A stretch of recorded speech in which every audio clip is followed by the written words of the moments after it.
Arguably, one of the most disturbing parts about everything happening in Palestine is that Arabs themselves, Arabs from countries that Israel has bombed, including Lebanon and Syria, are out here throwing concert after concert over the last 60 days, where there has been a genocide in Palestine and literal targeting and assassinations of people in southern Lebanon as well.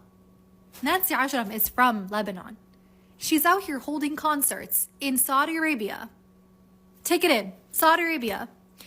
For Arabs, this is not new. Like, we've known this. We've known that within our community, certain countries just don't uphold actual true Islamic values and don't support other Arab nations. And we know that Saudi Arabia is one of them. I know there's going to be people in my comments saying things like, why do you care? Celebrities don't represent us. Stop with that nonsense. Stop it. We're getting to a point where there has been 60 days of documented genocide. Every moment of every day, there is information available on this on every type of avenue. News, social media, hearsay, everywhere. People at local coffee shops that are not even related to the Palestinian cause, in that they are not Arab, they're not Palestinian, they're not Muslim, they're humans, are talking about Palestine. Constantly. It's everywhere around us. They have no excuse.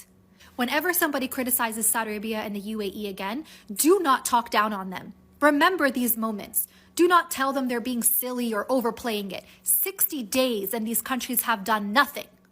60 days. And not only that, they've been throwing party after party, publicly celebrating, singing and dancing.